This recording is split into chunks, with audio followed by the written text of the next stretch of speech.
Does body count matter? I will always say no. I know people are going to be punching the air like, that's because you ran through. Are men insecure that a woman has more experience more than them? That's what I pick up because I think that they're thinking that, oh, what if she has had better experiences than me and then she's not satisfied with me?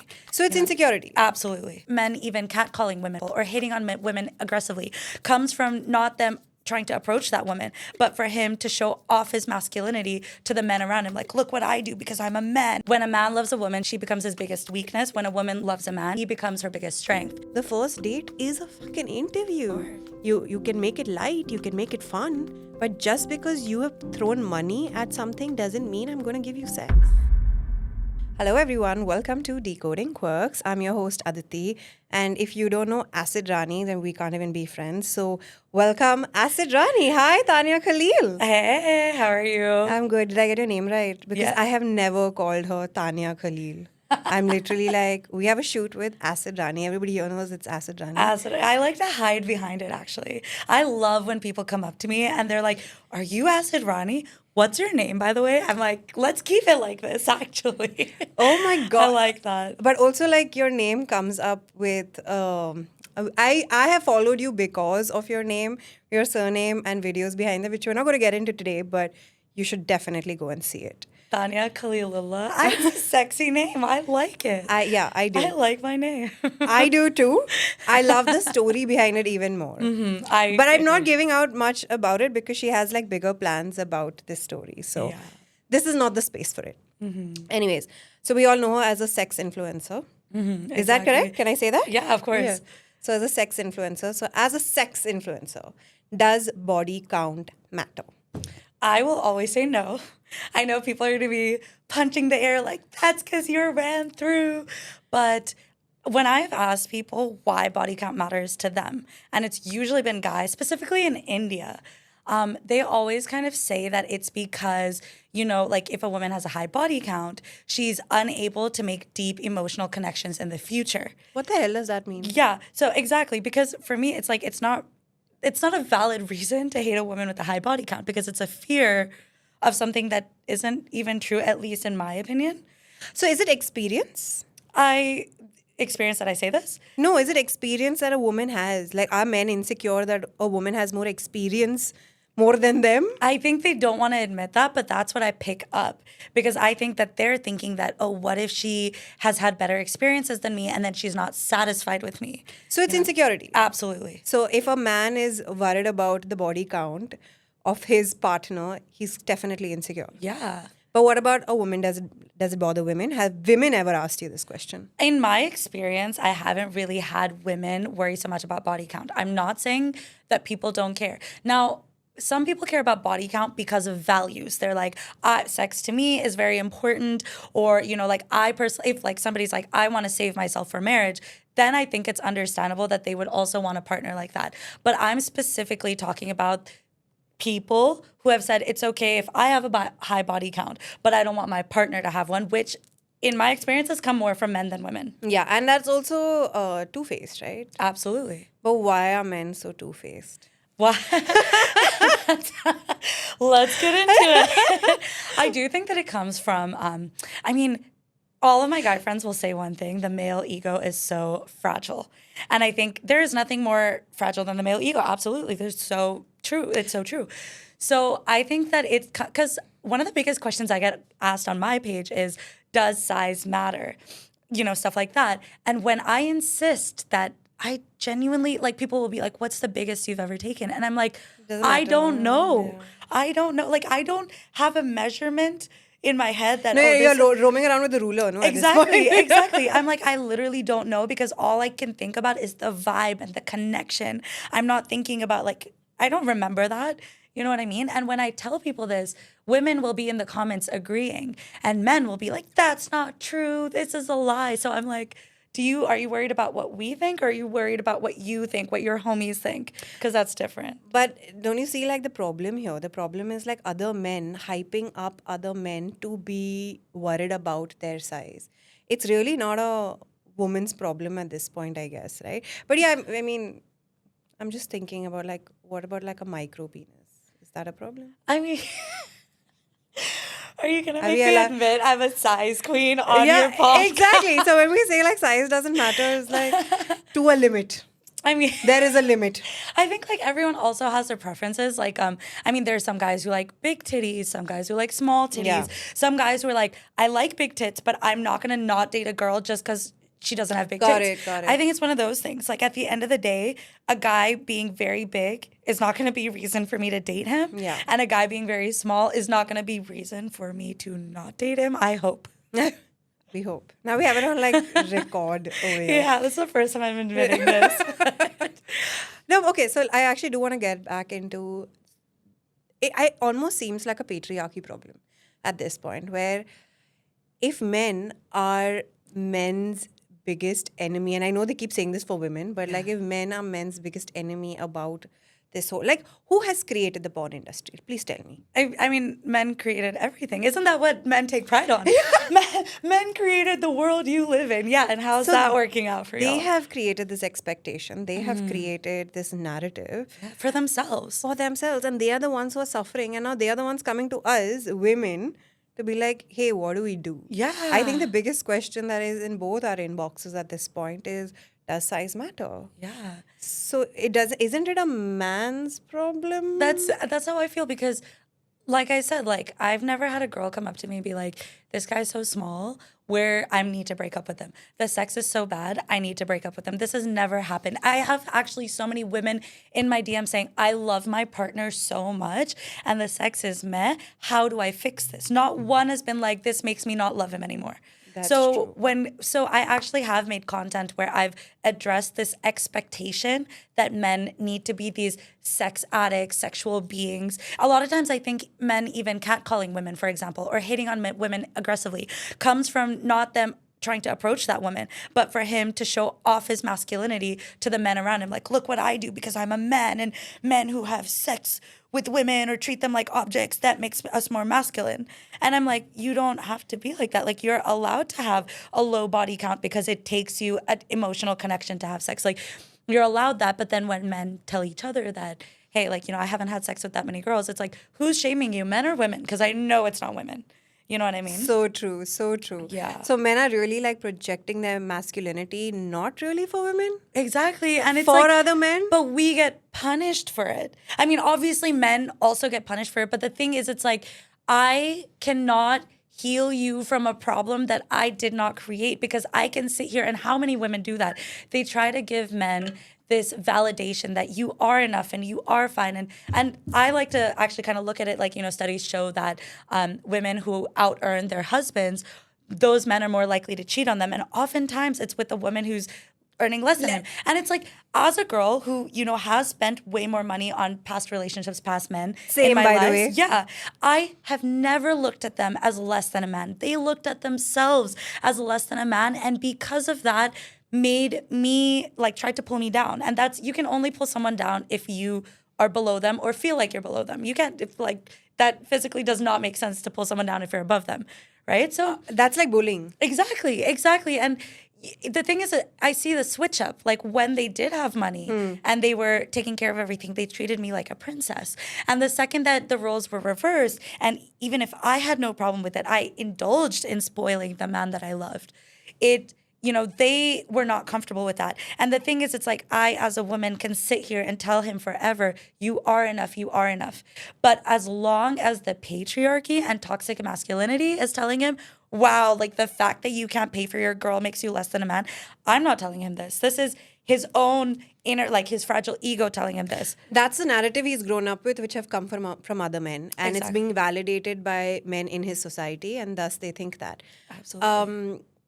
I had made a reel about this as well, where we spoke about how men can stay at home, how men are allowed to stay at home, and like the women can work, how men do not need to be the sole provider. And every nasty comment in that reel was all from men, bringing me down, saying that you can't tell us what to do.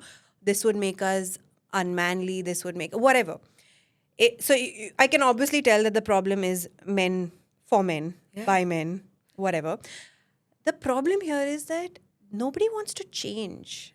Changing that would make it so hard. And if I propose 50-50, like, okay, let's be in a relationship, let's do 50-50. How is that fair? Yeah, I totally agree. As I always say this as an ex 50-50 girly, the 50-50 thing is so patriarchal and it's so unfair. And I think all people see is that, oh, women should be financially independent. But what about the things that women do? Like, men will be like, oh, you pay half the bills and I'll do half the housework. Women do way more than just housework. Women do way more than just cooking and cleaning. And to reduce 50-50 down to, oh, me doing 50% of the woman's job is me cooking every now and then, me cleaning every now and then. Women do way more than that. I can't believe that they're so dumb that they can't see what we are actually doing. Yeah. The day you actually can deliver a fucking child, talk to me then. Exactly. When you're breastfeeding, when your hormones are all over the place. And until men are able to physiologically do things that women can do, and also women, like men, have the testosterone to keep them going, keep them strong, build the same muscle. Which is why now, because women are being hyper independent, they have more PCOD. This generation. I am quite the victim of that. So I totally get it. You know, so it's like when we pitch 50-50, it's like, who are we? Because women are still managing the household. They're still in like kind of taking leadership, like holding ties together, you know, taking care of parents that aren't even theirs oftentimes in Indian communities, right? So it's like, where is 50-50 here? Because men are like, 50-50, go pay half the bills.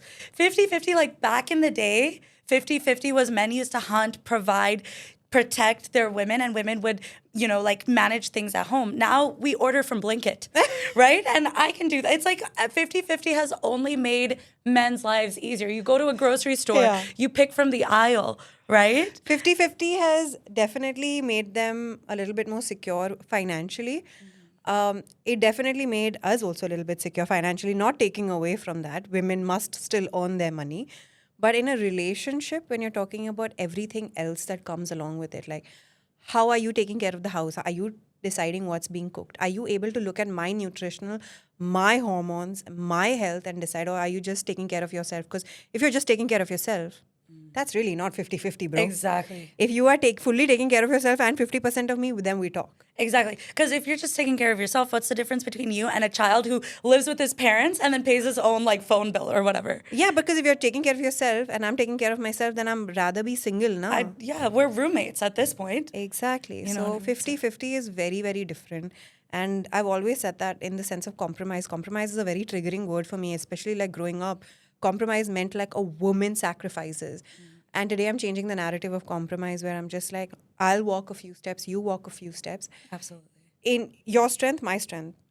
And then we figure out who has the more resources to take care of each other. It's not always 50-50. You know, so we want to be taken care of in a relationship. And of course. Now coming back to the sex part of it, how does 50-50 play a role here? I mean, isn't it kind of impossible? The sperm chases the egg. Like one is giving, one is receiving. On the most primal level, 50-50 does not work. And this is why I talk about BDSM. Because BDSM is essentially power play. One is giving it up, one is gaining it.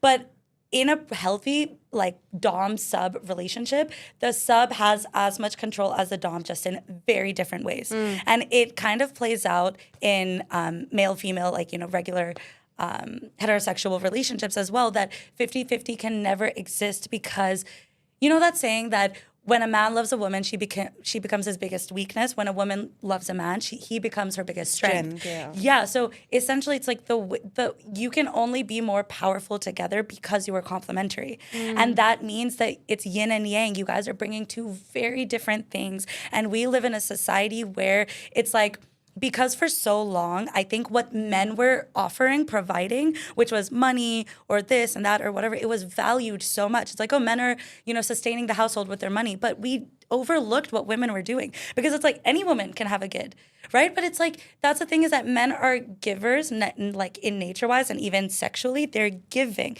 They give the sperm. They're giving whatever. Women receive it, but you give the sperm, she gives you a baby. You give her a house, she gives you a home. You give her ingredients, she gives you a meal, right? It's like men provide, women multiply. But all we look at now is provide, provide, provide. So 50-50 is like half of providing is 50-50. No, what about half of receiving?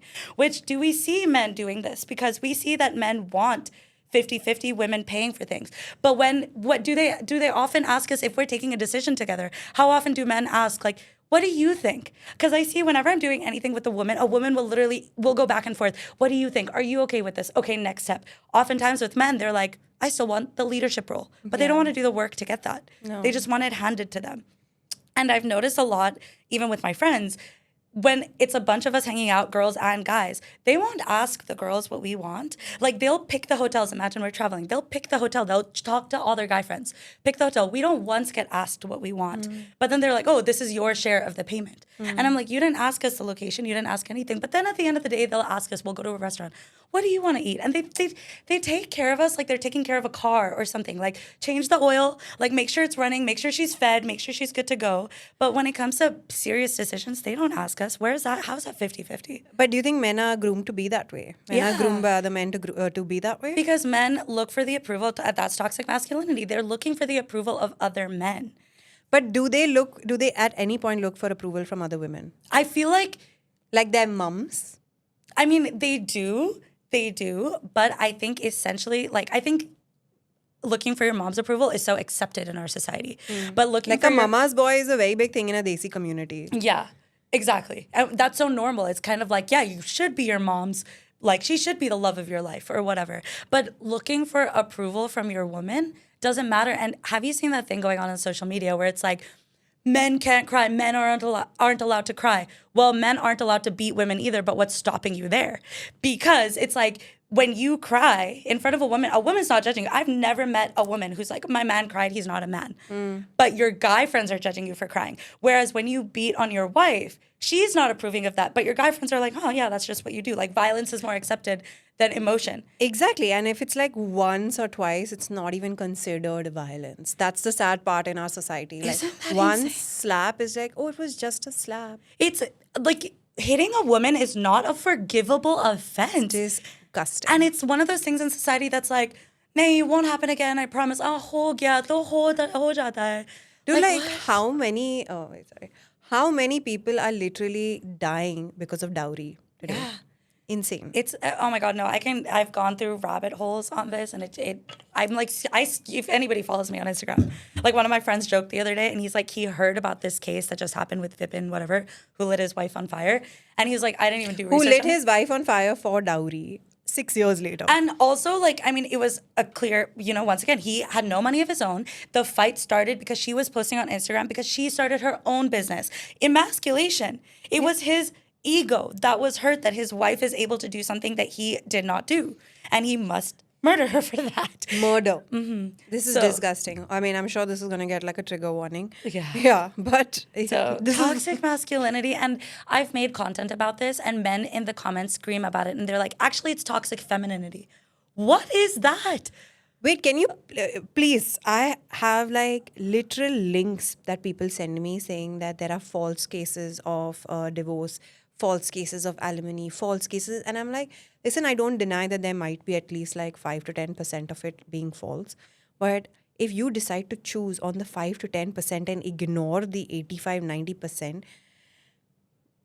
who's the bigger problem here? Exactly. I totally Who is the agree. bigger problem here? And what bothers me is that, funny enough, men only bring up these 5 to 10% cases when we talk about our 85. The thing is that when they're pushed into a corner, then they keep fighting, right? And you can see them like surviving, being like, oh, men are not bad. Because like, this is what, it's almost like it's brainwashed into them. And it's so sad because of this brainwashing, they're not really allowed to like feel their feelings. And I know men hate it when I say like, feel your feelings. They think it's damn gay, apparently.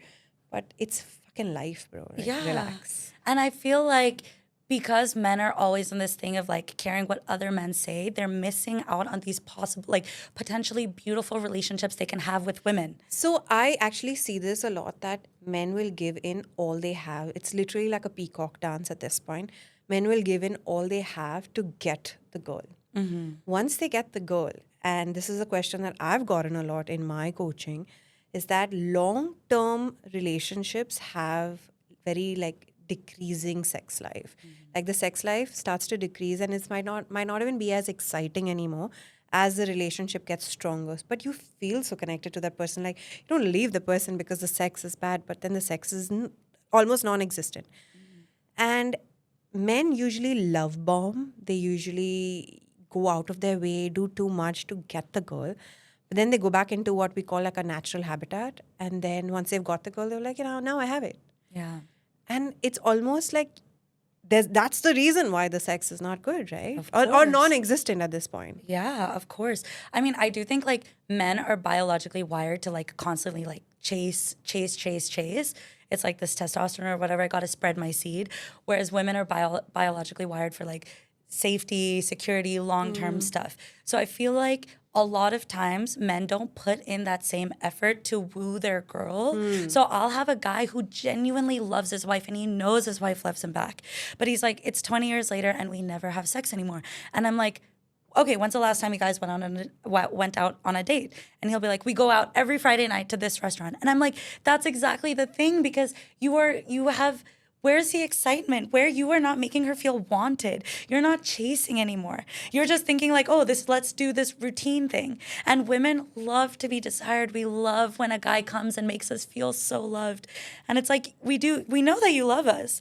But do you want us like that? Are you willing to put in that effort? Yeah. When that goes away, it's kind of like, where's the new? Where's the excitement? Where's like the you know how the first date you put so much effort, you planned a bunch of stuff, you surprised me at my house and you picked me up for this and this and this.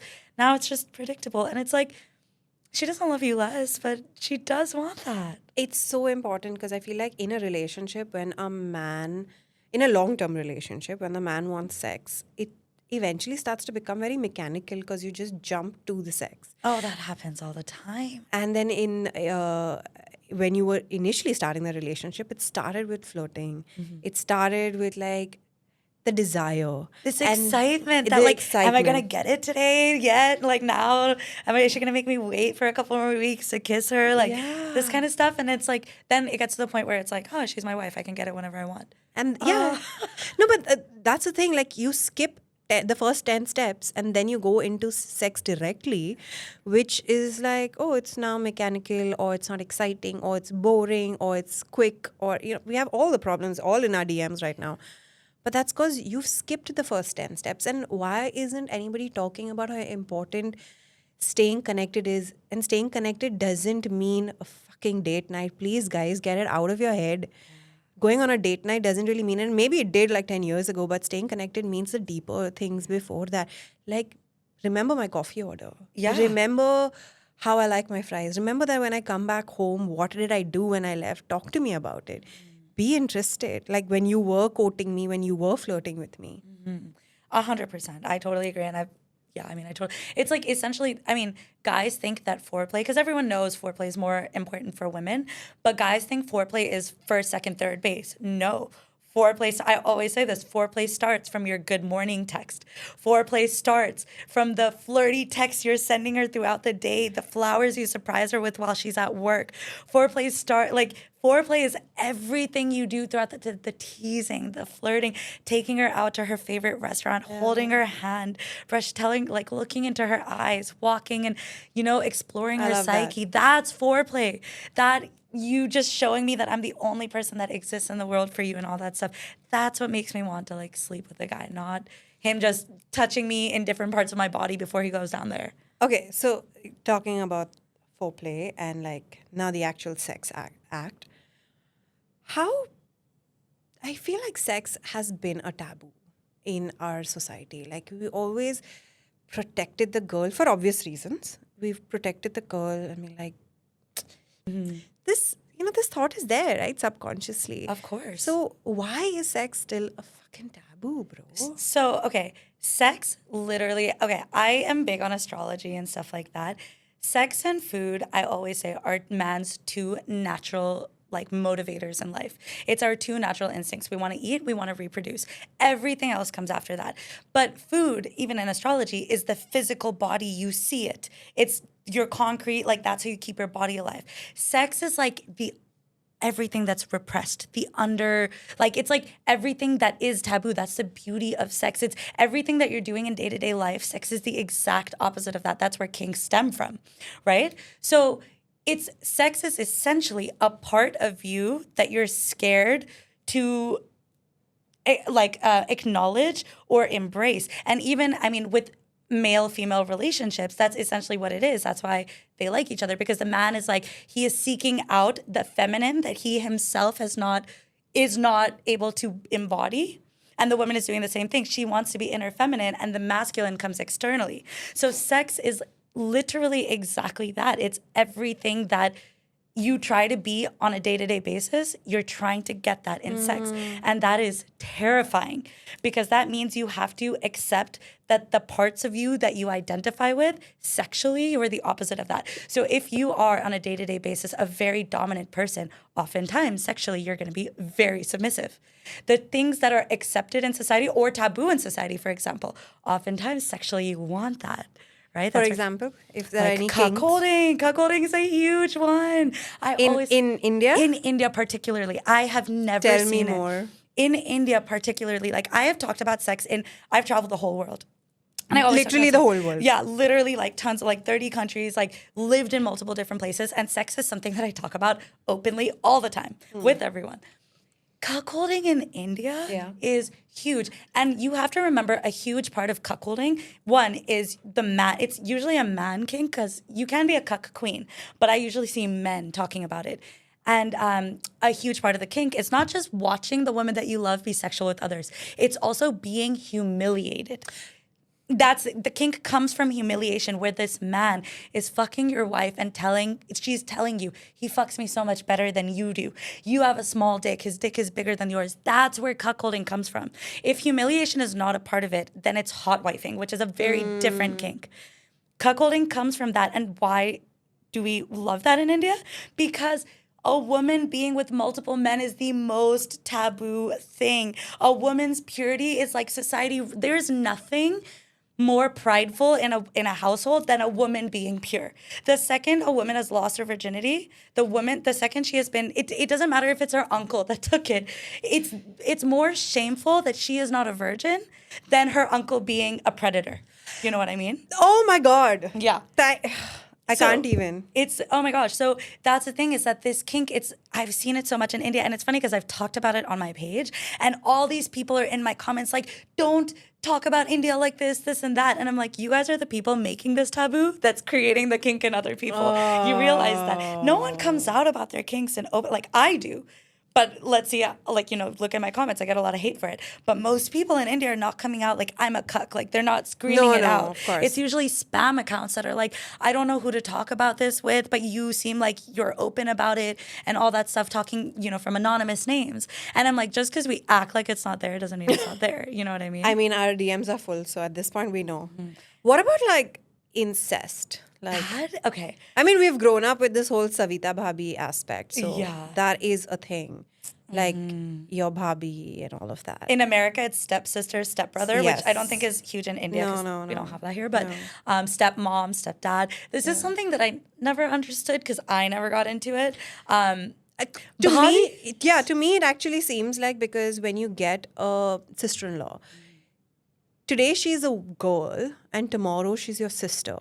You can't transition that. Like, we just believe, like, from tomorrow, this friend is your brother.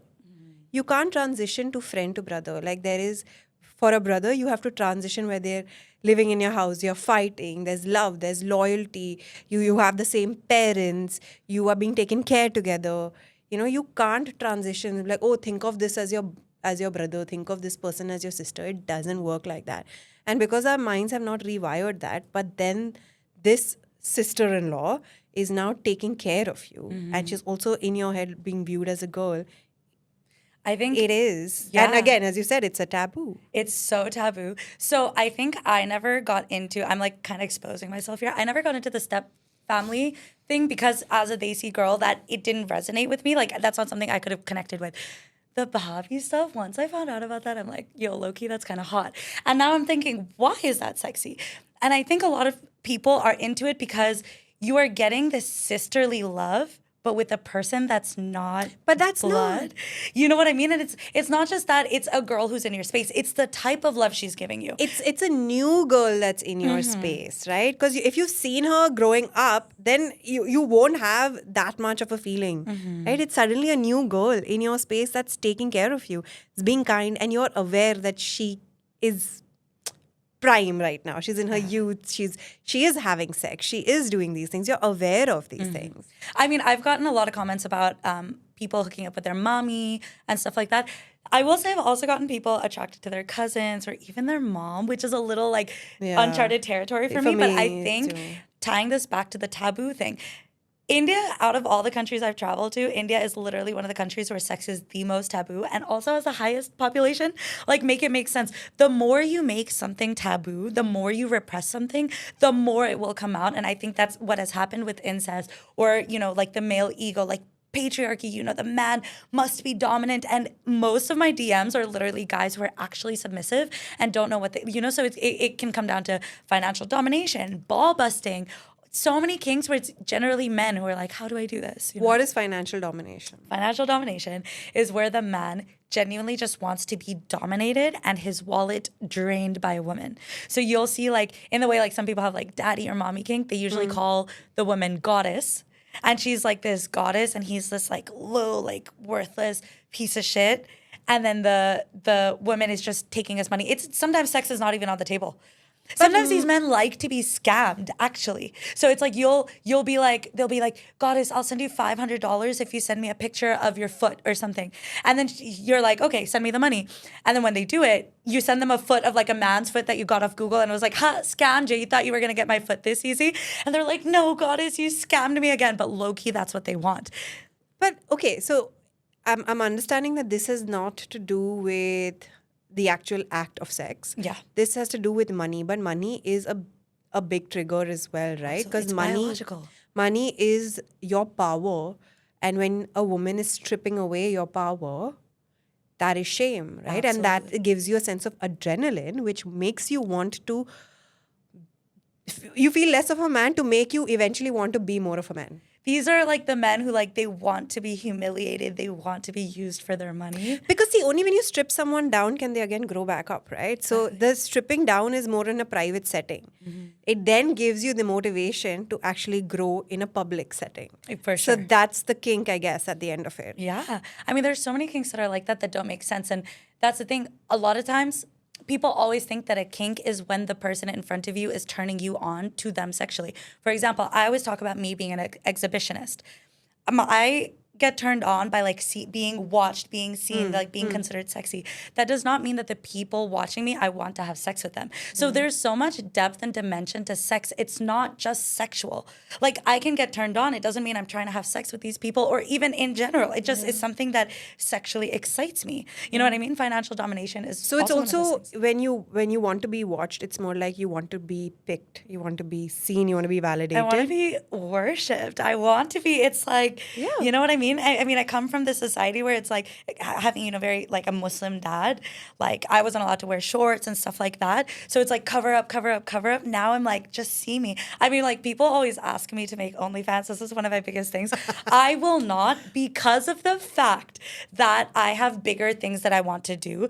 But if I was not interested in creating like in, you know, like having a life in India and like stuff like that, in more conservative countries, if I was just back home, like, I love taking nudes. Me and my girls, we love taking naked pictures, and we're like, fuck, if only I had a guy to send this to. So we send them to each other. Because I'm like, who do I even send? I want this to be seen. I remember my first boyfriend, he took a picture of me naked or something like that.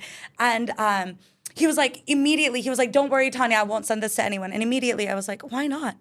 You know what I mean? And I was like, if I look good, like, why not? You're like, oops, it accidentally got leaked, you know? And all of the sex tapes that I have uploaded on the cloud or whatever, they're all stuff that I'm like, I always consider, I'm like, if this got leaked, like, would I care? And I'm like, nah, I look fucking good. I love that. I love that.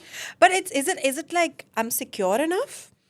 Because not everyone would be thinking that way. Like, I'm not sure if like, while you're saying it, I'm just like, would I be okay with it? And I don't know yet. Would I be okay with it?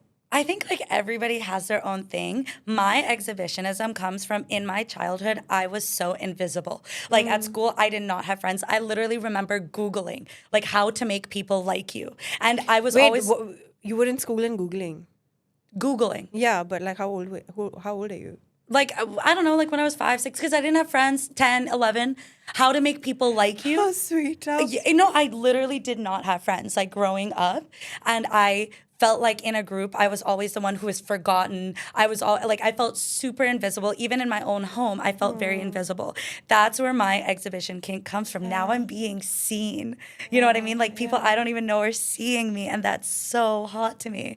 You know what I mean? I mean, most kinks come from that. Not all of them come from trauma, but No, most yeah. of them come from something that you did not get, Yeah. and now that turns sexual, and that turns you on in a very primal way. That's so interesting. Yeah. That's so interesting. I like I like how you tied that in. This is something that I have seen a lot, by the way, where you see a rich guy and a very pretty girl. I have seen older men and younger women. Yeah, and I think a lot of guys, they do like older women, and they're like literally shamed publicly. And like I said, like especially in India, where lo kya kenge is like one of the biggest things. Like people, I mean, I've never gone to a country where people care as much about what society thinks as they do in India. And like a lot of guys do want older women, but they're scared. What will my friends think? What will society think? Everyone's going to be telling me, because men are like, their value is associated with how attractive or how valuable the woman he's with is. And also I think like because masculinity is so tied to how much of a leader are you, how authoritative are you, and this and that, a man being with a woman who has more experience than him or who has seen more of the world than him, even if he wants that, socially people are going to be like, isn't that going to make you insecure? The fact that whatever you talk about, she's already experienced that or whatever. And it's like, socially, yeah, maybe they think that, but that's so unfair. Yeah, because as I said, the opposite of that is so easily like seen, like a rich guy with a pretty girl. Yeah. But like, if you tell a guy that he can't be rich and he's broke, he'll get more offended. Yeah. Right? Exactly. Like you can call a guy ugly, whatever. I still bag women. But if you call a guy broke, it's like he's actually like offended. He's like, how dare you? Yeah. Or whatever, you know what I mean? And it's like, I do think part of it is society, but I think a huge part of it is biology, right? With women, like we are naturally attracted to a man's resources or a man who has power, which usually comes with age, with older men, because this is a man that could protect you, something that we care a lot about. Or it could protect the baby, or, like can feed you when it's the time of the month or whatever. Or could protect you from other men who might be predators. Whereas men, they're looking for younger women who are like fertile and attractive, because that subconsciously means that you can have healthy offspring. So it's like, this is on a biological level, it is that, but society has enhanced that to unhealthy levels. And we are humans, we are not animals. The beauty of us is that we are able to fight certain things. We have a prefrontal cortex that Exactly. animals don't, and that is a deciding factor between making rational, logical, ethical decisions. Absolutely. And that's why when you feed into this too much and extremely validate these unhealthy thought processes, you're making men be animals. I mean, that's where toxic masculinity stems from. Like the patriarchy hurts men just as much as it hurts women, but we're not ready to talk about that. The patriarchy hurts men so much to a point where they are coming into our DMs and talking to us about this. Of course. Which I love. I'm so happy that men are ready to take this. But Okay, can we also talk about like good men? Like, oh my God, good men. Yes. I have so many good men in my life. And it's so insane. But like, what is the good man quality? Let's just talk about that. Okay. So examples of good men are the first and foremost, all of the good men that I am surrounded by. If I ever go into this like man-hating moment, which I try not to anymore, but if I do, none of these men will ever be like, not all men. In fact, these men will be like, you're right, Tanya, men are shit. Let's describe not all men. So, like, why do people say not all men? I think it's in defense of men. When women are talking about their experiences and they're like, 95% of the men have done this, this, this, and these men are like, not all men. And I know that they're defending themselves, but in reality, all women hear is you're invalidating my feelings and my traumas. But it is all men for us. Yeah. It's like literally all my trauma have come from men. And then when you say not all men, It's like not all men, but always a man. always a And man. it's what's funny is that it's always not all men until it comes to your girlfriend or wife, your sister, your daughter. Then all of a sudden, it's every single man to exist.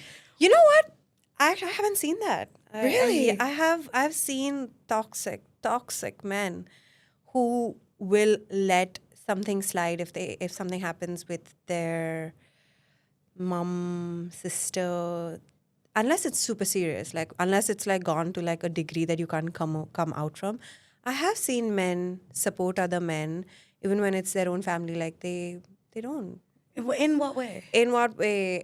In abuse, in like DV, like domestic violence at one point. I'm not okay. So they will actually be like, you know what? It's okay. It's just one fight. It's okay. Let's relax. Let's try and work this out versus jumping on it. Like with domestic violence, the only time a brother would probably like be really defensive and like have a problem with the brother-in-law is if it's gone to a degree where the woman can't return. And I think that's unfair as well. Which we see a lot with like these dowry debts and stuff, but I'm talking specifically more with sex. Yeah. You know what I mean? So for example, like I make content about my roommate, how he's like the best example of a man for me in my life. And whenever I talk about how much he does for me, a lot of the comments will be like, isko bas chooth chahiye. Like wait till you find out what he really wants from you. And I'm like, and it's funny because it's always coming from men. And I'm like, you guys, I'm literally telling you about a man that makes not all men true. And men in the comments are like, nope, this is not possible because all men want one thing. And I, as a woman, when I used to believe that, was attracting men in my life who only wanted one thing. The second I raised my standards for men now, all the men that come in my life, they're genuinely so loving, caring, and have the ability to see women as human beings, as people worthy of respect, and not just for their body parts. What do you think changed here? Like within me, I think that I mean, you accept the love that you think you deserve. And I think that when you truly believe that, okay, every man is going to assault me, these men know that they can do that and get away with it. They have a lot of intuition. As a society, we act like they don't, but they have a lot of intuition where they can push boundaries, where they can get away with it. That's usually who they go and try to control or whatever, right? Or try to push boundaries with. Once I strengthen those boundaries within myself, once I started seeing red flags, once I set the bar higher, like for example, even on Hinge, the other day this guy, he was like, oh, how do you like your coffee? And I told him, he's like, now I know that for our coffee date. And I was like, I mean, a coffee date's cute, but I would like our first date to have a little bit more effort than that. And he was like, oh, setting the bar high. I like it. What do you mean? So I told him, I was like, I want a date where you put in a lot of effort, you show your planning abilities, but I also want to show up in my best dress and looking good. And I want to show up as the best version of myself. And then he was like, what do I get in return? And I didn't reply because I was like, if you're already doing this, like I'm only going to do this for you if I get something in return, then that's not a relationship I'm interested in because I like unconditional love and giving. Yeah. And I know what I can give a man. I feel like I've always had this argument with guys. So coming back to the first thing first is when I asked you what do you think changed within you, it's the fact that it's not even like the universe. I know we say that the moment I stopped hating men, I stopped getting it. It's literally like you started creating boundaries. You were starting to look at people based on not just the gender, based on these qualities that matter to you. And I think that the moment we look at that, we're able to distinguish. Yeah. And then coming back to this first date one, I feel like I'm always talking to men and they have a problem with us wanting to be treated like a princess. Like you want to be treated and you want like a $200 date. And I'm just like, it's not about the first date, bro. It's literally about the fact that I want to see how you show up. So I am seeing the receipt for the day that I need it. Mm-hmm. It is an interview. You say you like it or you don't like it. It doesn't matter. The first date is a fucking interview. You can make it light. You can make it fun. But just because you have thrown money at something doesn't mean I'm going to give you sex. Like men want to be treated like kings, but they don't want to treat us like queens. And for me, it's like, why do you think you're entitled to this level of authority? Like when I talked about my roommate and people were like, oh, but what is he getting in return? I'm like, you can ask him, like, why are you just assuming that this is one-sided? Because there's a reason that this person is doing this. And I am also giving, like, a lot of stuff from my end and stuff. Anyway, so I invited a guy over to my house recently, and it was a second date, and things started escalating, and I told him, I don't have sex with guys who aren't my boyfriend. And immediately he was like, oh, like, I'm emotionally unavailable. Old me, unhealed Tanya would have, and yeah, I know, right? Unhealed Tanya would have tried to use sex to convince him to love me, because in my head it would have been like, oh, like all men are like this, so let me see if I can somehow make him love me. New Tanya, I literally like got his glasses and I like gently pushed him out of my house, and I was like, we're unaligned. So I think that's what happened, is that there are still men out there who will try to cross boundaries. Now I don't tolerate it. So the only men that actually get access to me are the ones who consistently show that they're not like that. Or who are healing. Exactly. Exactly that. Also, why are people so shy? I don't know. What is it? I think What do you think? And then yeah. It's this like shame in society that you're not supposed to enjoy sex. It's wrong. You know that there was this show, Made in Heaven, and there was this one scene where I can't remember the actress's name, but we'll hopefully put it in the clip, but where she was really enjoying, like, she was enjoying herself. And it was considered a taboo, and her relationship broke. Her marriage broke because of that. Because she was having fun. Oh my gosh. With a vibrator. That's terrible. But it does exist. So masturbation is not something that is taught to us. It's something we are always discovering. Girls discover ways to masturbate and they discuss it.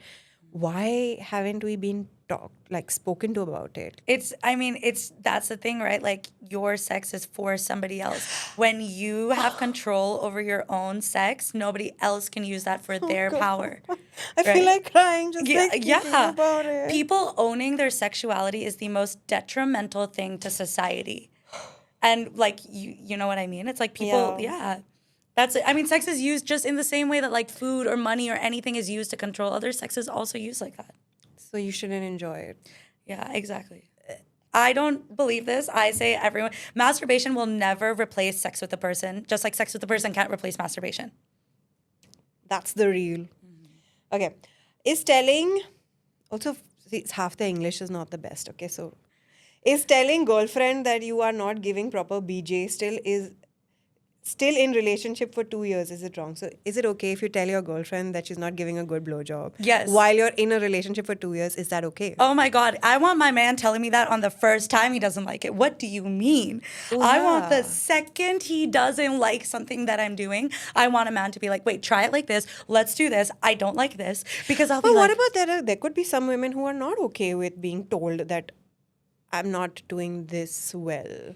I mean, where does that come from? Insecurity? Like, why do you not want to know the truth? Like, are you insecure that if you're not good enough in this, that he's going to leave you for someone who's better? I mean, if you truly love your partner and you enjoy doing it, then if they're giving you feedback, take it. Like, why are you mad that someone's being honest? Honesty is key in good sex, a healthy relationship. I think like women are slightly insecure about it because this is not something that has been taught to us, and it's not something that's normalized in our gender.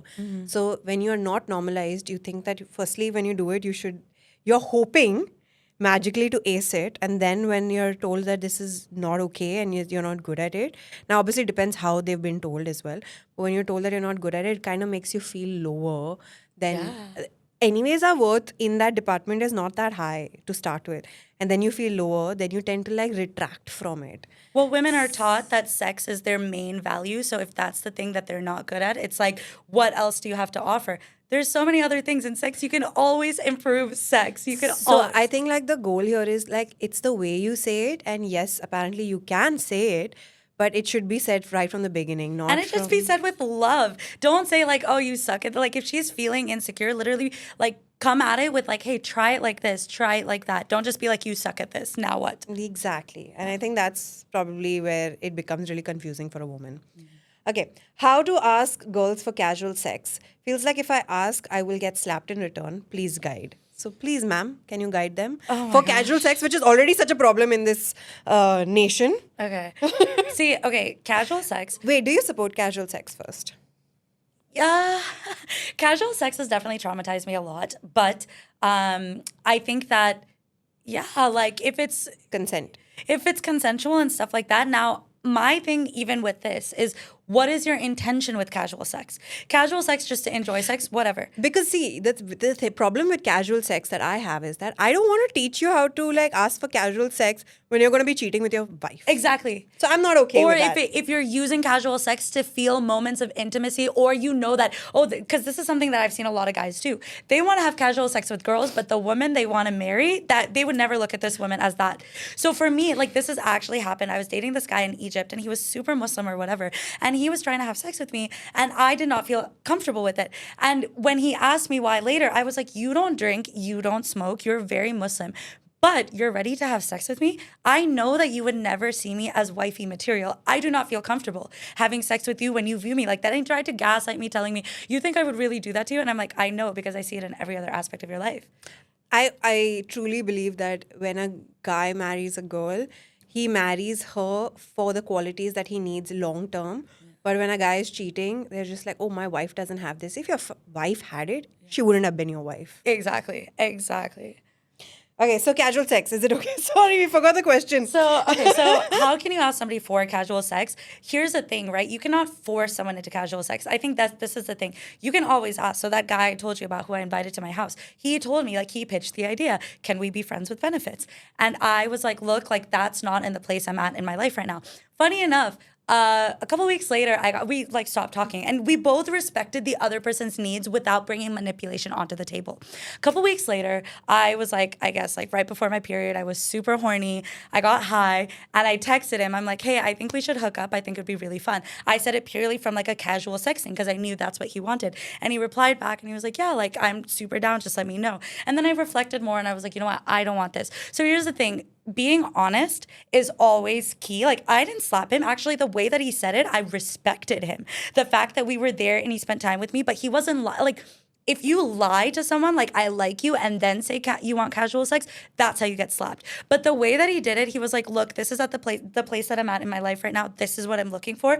Is that okay with you? And I was like, no, we're not aligned there. And he was like, absolutely. Like, I respect that. We both go separate ways.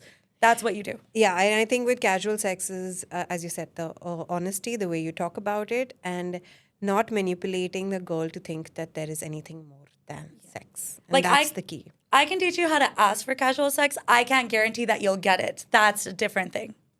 Okay. Do you think it's right? Okay. Do you think it's right for a virgin guy to go get... My bad. Do you think it's right for a virgin guy to go for paid sex for his first time? Paid sex is very common in India, which is news to me, and I've seen how many people in my DMs have talked to me about this. I'm actually surprised and not surprised at the same time. No, this is very shocking to me at how many of the men that I've met casually have gone and gotten paid sex. Yeah. So here's the thing, like, once again, I will never say there is something right and wrong in sex. It's all about intention. Are you like... Do I think paid sex is wrong? It's technically consensual, so I can't sit here and say that it's wrong. Is it good for you? Now, that we can debate about. Are you doing this because you feel pressure to have sex? You just want to do it? You're scared? I think a lot of guys who go in for paid sex is because it's the kink that they can't get from their known friends, wife and whatever, friends with benefits. And it's most of the time when they haven't been able to... then they're still a virgin. So I met these two guys, and they often went for paid sex. And I would always ask them, like, what's... Because they would describe the experience. They'd be like, the girl's just there, and she's, like, basically like a doll, and you just do your thing and leave. And I would be like, how is this enjoyable? And they always say, hum maze ke liye nahi jate, majboori se jate. And he literally brought up, he's like, it's kind of like a car. Like, you have to change the oil. It's like something that you just have to come. And so it's like, they're like, we don't go for fun. We go because we're men and we need to do this with our body. And I'm like, do you realize, like, if you put that same effort into actually creating healthy relationships with people in your life? Again, men. Yeah. Do you have any questions that you want to go? How to convince your partner for oral sex?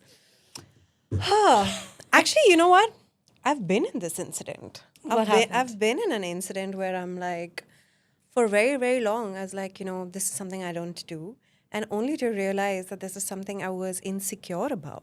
Acha. Yeah, it was something Hot that I was take. insecure about. And I feel like when you use the word convince, it already means that there is some form of restriction that's already happening. So it's about understanding what the restriction is and then working around it. Because some people have hygiene issues, some people have like a bad instance that's already happened about it.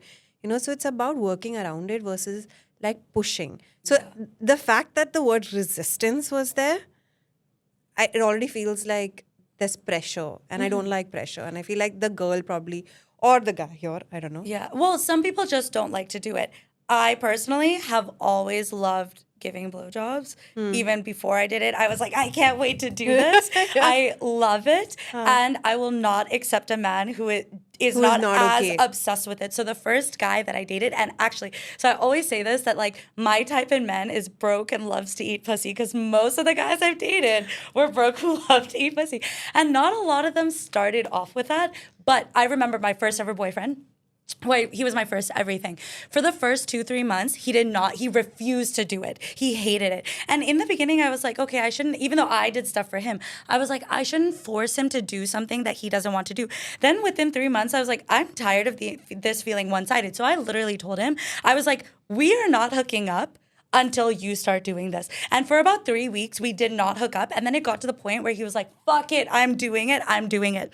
He went down on me that day. I never had to ask him to go down on me again. Literally, by the end of our relationship, he told me the best parts in sex was him going down on me and actually having sex. He was like, I don't even care if you go down on me. I don't even care about anything else. As long as I get these 2 parts, I'm good. He's not the only one. I've had so many guys who But does it come down to restriction then? Like I when they don't- have been for them. Okay, so it's a little bit different. I think a lot of times with girl, because I've gone down on a girl and I've gone down on a guy, and the vibes are very different. Like going down on a guy is a lot more intense. They call it a blowjob for a reason. That shit is a job, right? Whereas going down on a girl, it's more like it's a little bit more open. It's like you have juices all But over your face. how do you still convince someone? So that's the thing. For me, it was a little bit different because they expected it from me. So why can't I expect it from you? And I was giving it. It would have been a little different if I had a guy who was like, I don't want it and I'm not interested. Then I think I could respect that. And essentially I would have been like, this is not something I'm interested in, so we're not going to be compatible. Convincing someone to do it, you really have to ask their reasons why they're against it. So it's like, you're right. It is a resistance thing. It is a resistance. It is a resistance thing. But it is also like, you can't force someone to do something they don't want to do. Yeah. But you can say that, hey, like, I'm putting this forward. So if you're not interested, then that it's not going to work out. So let me see what else we have. Do we want to do something that's a little bit more like emotional? Yeah. Have you ever been in a long distance relationship? I've been in a long distance relationship, which I thought I was in a relationship, but he thought he was in a situationship. Okay, so then So it that doesn't count. No, It that doesn't count. Okay, so how do you recognize manipulation tactics when your partner convinces you to stay every time you want to leave? Okay. So you will always see manipulation when it's a short-term gain for you and it's a long-term gain for them. You're getting something right now as a dopamine hit to stay in this relationship. Like even if it's as small as, oh my God, I'm sorry, and oh my God, I'll fix this. It's making you feel good right now so that you again let your guard down and the narcissist can again like enter and, hold the situation and control the situation in their favor. So it's always, you have to not only think of the short term, but our brains are wired to feel good in that moment. So it's about like speaking to yourself and reflecting about how is this going to affect me weeks from now, months from now, probably a year from now, and is this good? But let's get more specific. What are certain lines or things that this guy can say, and how do you, like, for example, love bombing or whatever? Well, I've never been in this situation, so you tell me. Actually, love bombing is something that... So, yeah, with love bombing, when somebody tells you how... And I think all women, they love to love emotionally. Mm-hmm. And if a man is able to be emotional with you in this moment and make you feel good, like, oh, you've never made me feel that way. Mm-hmm. We love that. Yeah. I'll change. I'll change though for sure. It's a very, again, I think I'll change as a negative. Okay. Okay. Yeah.